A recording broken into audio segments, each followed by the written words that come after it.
As the new Mario movie releases on digital, I've been reflecting on my own experience, seeing it opening Easter weekend with a packed theater. My sister had a great time with it. She's a huge Mario fan and spent the whole movie searching for little references and Easter eggs from the games. And honestly, I'm glad she enjoyed it. But I walked out genuinely disappointed.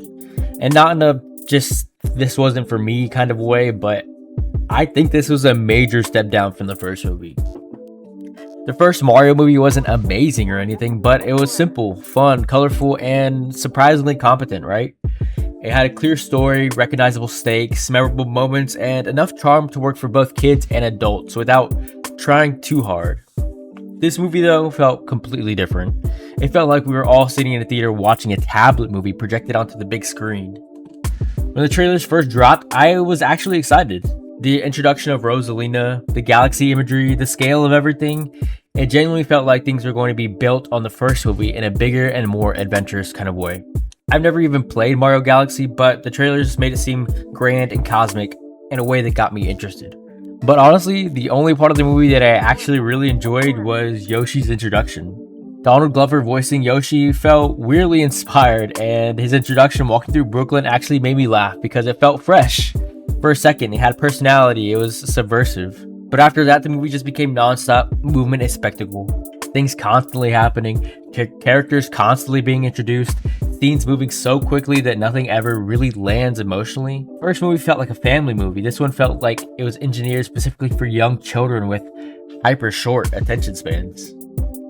And I don't even mean that in a cruel way. I mean the entire pacing and structure of the movie felt designed around constant stimulation and instead of storytelling.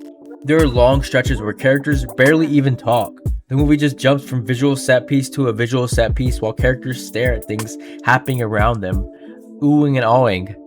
I honestly forgot Chris Pratt was even in this movie at points because Mario barely feels like a character here. He mostly just reacts to chaos happening around him. And the constant introduction of baby versions of characters, tiny little side characters, little creature gags, random distractions, it all started feeling like less of a movie and more engineered for young attention spans. Like, the goal wasn't emotional investment at all. There was nothing set up with time to be paid off. It was keeping the younger kids visually occupied every few seconds. And the weirdest part was the theater itself. It was a packed crowd, Easter weekend, families everywhere. Modern theaters honestly feel luxurious now, so the environment itself was fun and relaxing, but nobody seemed engaged. I heard one grown man laugh.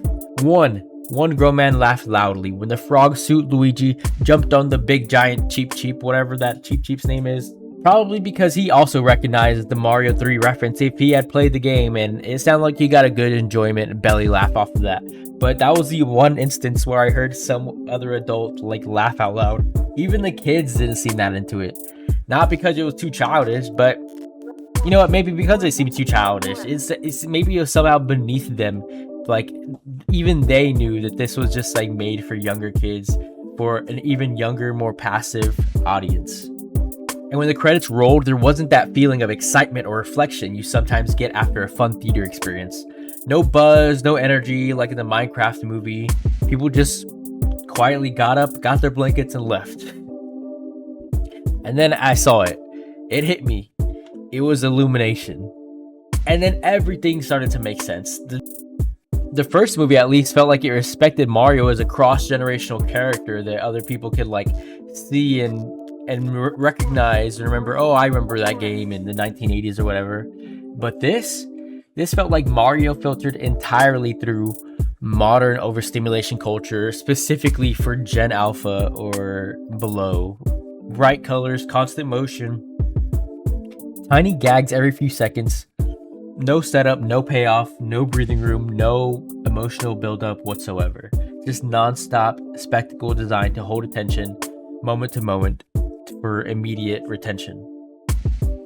And the thing is, spectacle alone isn't enough, because by the end of the movie, I didn't leave wanting to revisit the story at all. Maybe reflecting on the first movie and appreciating that for how good it actually is. But from here, I just wanted to leave playing the games. And it's exactly what we did when we got home. And honestly, that experience playing the games was more memorable than the movie itself.